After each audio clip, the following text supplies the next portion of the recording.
On the runway of a New Zealand Air Force base, near Auckland, the America's Cup defenders, Emirates Team New Zealand, are testing their new yacht, a Land Yacht. Here is test day 1. Day 1, to be honest, it's about putting it together here and what we're doing. We've put it all together in the workshop, but bringing it together here. So when we're out on the lake, we've basically got nothing, we're on our own. So it's actually kind of neat to have to recreate ways to put the vehicle together. All those principles that we use when we're rigging our boat down at the beach, we're going to use the same principles here. Capsize the boat, put the wing in, bring it back upright, stabilise it, and then from there, basically she's ready to sheet on. Yeah, quite excited to say the least, but whilst exciting, you got to keep it chilled and keep a lid on it. Going to ease ourselves into it and just try and tick as many boxes off we can in the sort of about the hour window that we've got here out at Whanupō. So looking forward to it. I'm ready, mate. We're good.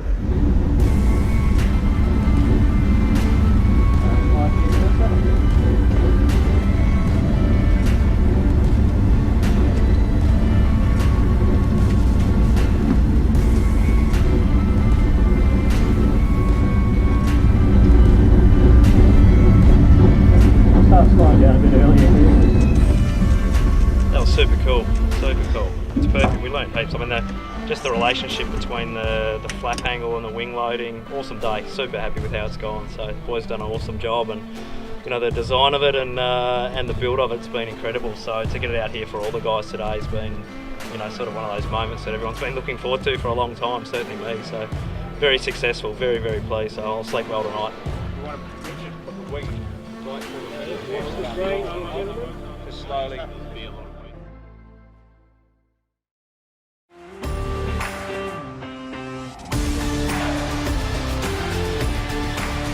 This is the Sailing World on Water, May 20th, 2022. You've seen it testing. Here is how they put the parts together for the Land Yacht. Frenzy coming up as we try and get ready to get out on the tarmac at Whanupō. The yard have completed all the main structural elements, and so now it's cockpit fit out, canopy, all the steering and control systems, the front wheel assembly goes on, the rear wheel assemblies go in. It's really fitting it out, getting the pilot in there and getting it fitted out to suit him. Everything's gone together so well, the pod's gone on, looks awesome, fully assembled. Sign writing, once that comes on, the vinyl goes on, looks $1 million. So. Last piece of the puzzle, just been out to Imoca Street to pick up a wing. We've just got the tailplane getting finished off at the moment, and that'll be brought over tomorrow. So plug it all together, make sure it all fits into the fuselage, and then yeah, get out to Whanupō on Tuesday, all being well, for some testing with the wing and hopefully loading everything up as maximum load as we possibly can on a runway.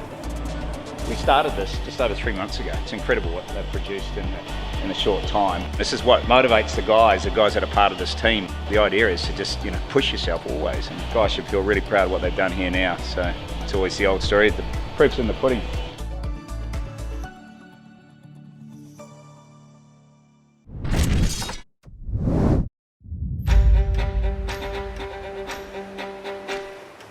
The 44 Cup is in Portugal, which is a favourite venue for their races. This is how it worked on day 1. For the second event of the 2022 44 Cup, the high-performance RC44s are visiting one of the sailors' favourite venues, Cascais in Portugal. Cascais is Cascais, it's unbelievable. It looks like we're going to get really nice conditions today and tomorrow at least. We're going to get the classic Nortada breeze coming around, so we'll get typical sort of 12 knots at the beginning and finishing off in 20 with some nice waves and swell outside. Weekend is looking maybe a little funky coming up, maybe a bit less, but let's wait and see.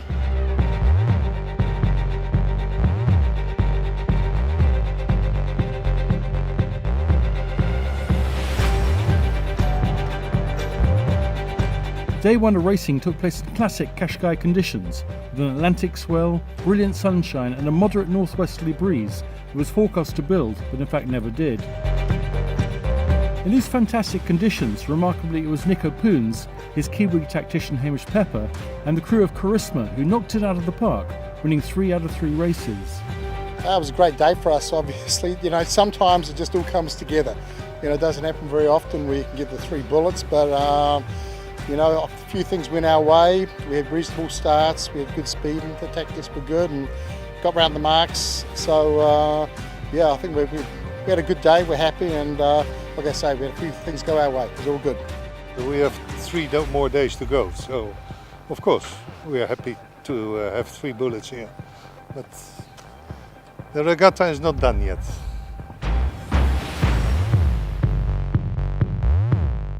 Eagle Lars Searef also had a consistent day, and her scoreline of 3.42 left her in second place, with Team Aqua following a third, just ahead of Aleph Racing. This most competitive of One Design fleets is welcoming a new team to the circuit for this regatta in Christian Zura's Black Star sailing team from Switzerland. Stay tuned to find out more about Black Star and how 44 Cup racing in Cascais progresses tomorrow and over the weekend.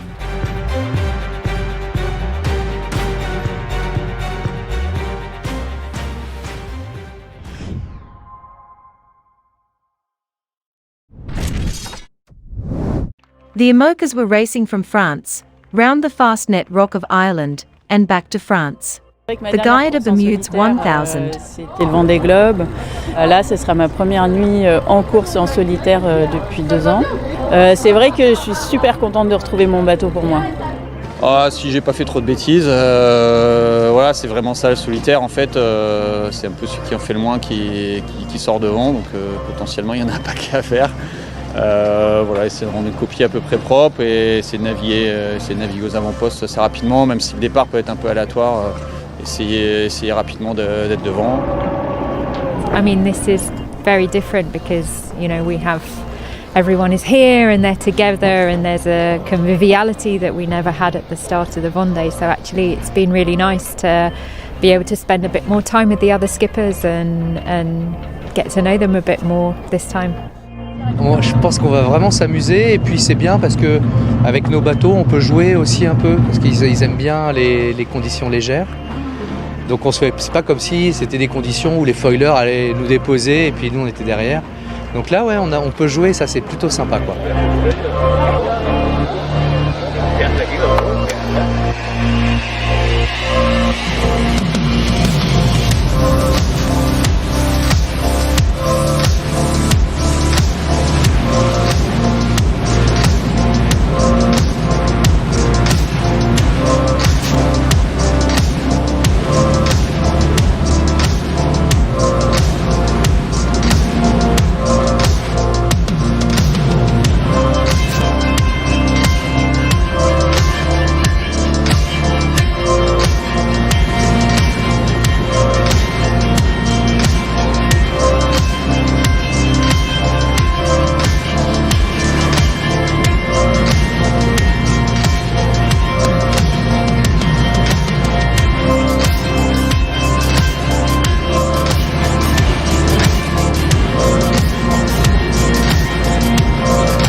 The 52 Super Series has a big program for 2022. Here's their teaser. As the world's leading Grand Prix monohull circuit, the 52 Super Series celebrates its 10th anniversary in 2022, and it opens at a brand new venue, beautiful Bayona on the rugged Atlantic coast of Galicia up in northwest Spain. It's going to be all on from day one in Bayona. The action will be intense all the way through the season. We've got a new team in Team Vayu from Thailand who put a toe in the water at the Invitational in Puerto Portales in the summer. They raced in Menorca and they loved it so much doing the full circuit this year. And so the Abanca 52 Super Series Bayona Sailing Week, the first of 2 back-to-back Atlantic regattas, offers the promise of good winds out on the Atlantic and new challenges, but on shore a very warm welcome, all part of the appeal of coming to Galicia.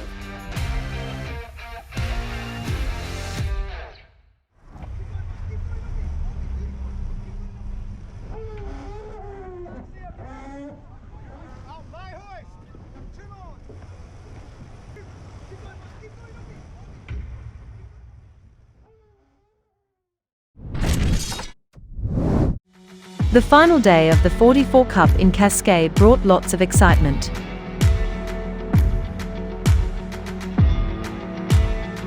'44 Cup racing always seems to deliver a big final day, and in Cascais it was no exception today.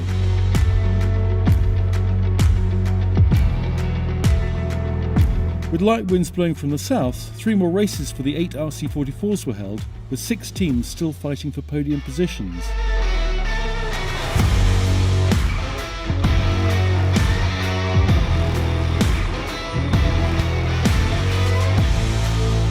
Team Aqua won the first race, followed by CREF. However, they both then scored deep results, finishing 7th and 8th respectively in race 2, which was won by Team Nika. In the third and final race, it was Nico Punz's Charisma, which scored its 5th bullet of the series here in Cascais, to secure a well-deserved win overall by a massive 12-point margin, a rare feat in this class. We were focused and we had also the chip on our shoulder. The team was very focused and did a good job. You saw after the first race, we were only 2 points ahead. And the whole week we were 6 points ahead. So, and then we recovered with a 2 and a 1. Despite a mediocre day, CREF managed to remain in second place overall, but the big fight was on for third, with 4 boats within 3 points of the final podium place. Ultimately this was claimed by Team Nika, but only just, winning on countback from Team Aqua and Aleph Racing. We are obviously super happy with this last day that put us on the podium in third. We had a tough week. We started with a very hard day with one of the runners broke and we had a very bad race. And so we started uphill and we managed to finish third with a great last day.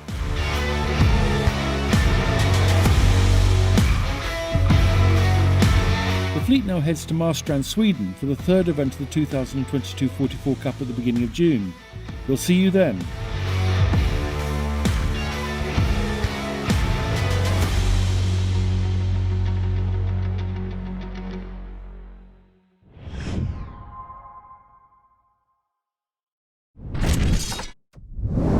Sean Carkeek explains this new design of a Maxi yacht that is both a cruiser and racer. The Emirates owner is an owner who enjoys a stylish yacht, he enjoys performance, but we're really trying to take this to the next stage now, which is increasing that performance and giving an owner the ability to cruise his yacht or race his yacht. It's a true dual purpose product that can mode seamlessly between the racing mode and the cruising mode. In terms of its quality of design, the level of styling and execution of the interior and the interior design is very much in the super yacht market. Emirates will be bringing the production in-house, and that's going to give the project a different setup in the sense that we'll be able to control and look at every single process from start to finish. We have a fantastic team of designers and engineers and craftsmen to create something truly exceptional. I want the owner to be excited to go and sail this boat every time they go out. Banque Populaire reports in during the Imoca race. Salut à tous, on est je sais plus quand on est, mardi matin ou mercredi matin, je sais pas. On est le matin en tout cas. On vient de passer le front froid et là on descend à 110 degrés du vent dans 25 nœuds vers le waypoint Gallimard. Ça va bien à bord de Banque Populaire. J'ai hâte que ça se calme pour pouvoir aller dormir un peu, éponger un peu l'eau dans le bateau. Ça a été un peu la guerre cette nuit avec le passage du front. Et là, là ça bombarde, ça va. On a Isabelle Josque juste devant nous. Et on a croisé Thomas Ruyant qui a eu un souci, qui a été obligé de s'arrêter. Un problème avec la barre de son bateau.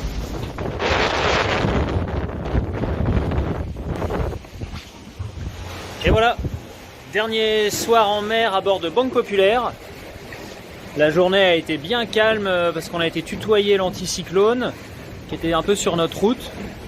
Et là, doucement, l'eau est en train de rentrer. Donc c'est bien sympa, on est à un peu plus de 100 000 de l'arrivée, donc ça va faire une arrivée demain après-midi parce qu'on est tout au long voyage pour finir, mais bon voilà, sympa. On est avec Isabelle Joschke qui est un tout petit point là-bas sous le vent, avec qui on s'est bagarré toute la journée.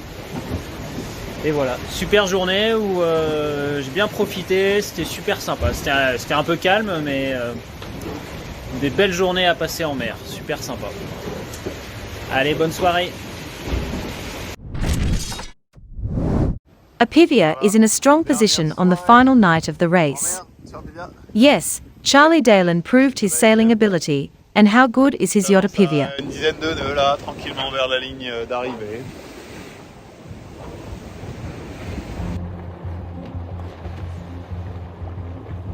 Bon, c'est ma première victoire en solitaire en Imoca, puisque jusqu'à présent on n'a eu que des victoires en double.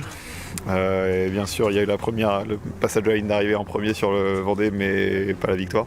C'est la première course en première victoire en Imoca en solitaire de ma vie, de ma carrière. Donc ça c'est top, 4e victoire du programme depuis 2019. Attention, il est attention. Top 1h27:30. Il y a une belle bagarre avec Thomas et Jérémy, sur notamment la première nuit, et aussi Nicolas Luneven aussi qui était bien dans le coup là en début de course. Voilà, ça m'a rappelé un peu les années Figaro là, de se battre comme ça dans les zones de transition, à qui sortira plus vite qui récupérera le nouveau vent en premier. Et puis après, voilà, la flotte s'est un peu tirée. Je me suis retrouvé avec Thomas et Jérém, qui étaient pas loin au Fastnet. Puis après, ça a continué à creuser au fur et à mesure.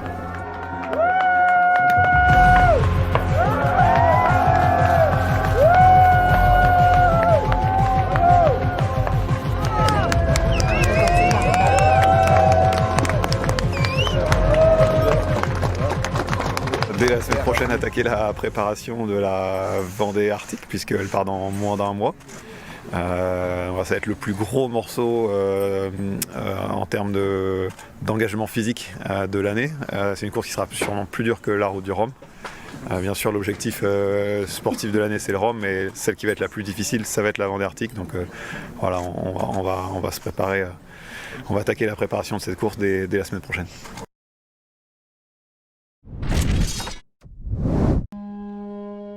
This is how Emirates Team New Zealand named their Land Yacht.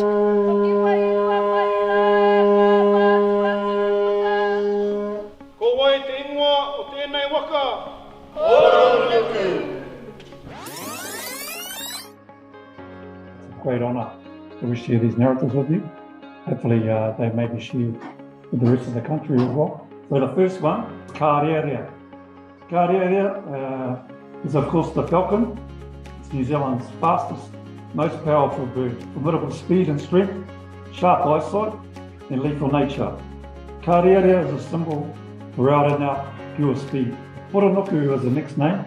Now this is a bespoke name created specifically for this purpose of what your new land yacht is all about. Poro means speed, means to move swiftly, and nuku has a double meaning, means movement again, but it also means the earth. I don't have a preference between the two. I think they're great names, as long as you understand what you're buying into. Poro nuku, the main difference between the two. This is a atua connection. The word nuku comes from papa atua nuku. Horo, there were a couple of great Kiwis, the Horo brothers, faithful Kiwis. It's as powerful as the Guyader, but the Guyader being a physical thing from the earth that you know well. And whatever you decide, we will support. Thanks very much everybody for being on board and showing your support. It means a lot.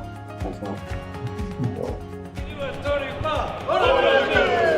It really is a special day for not only myself but obviously the wider team. To break any land speed record, is a huge undertaking, and we're under no illusion.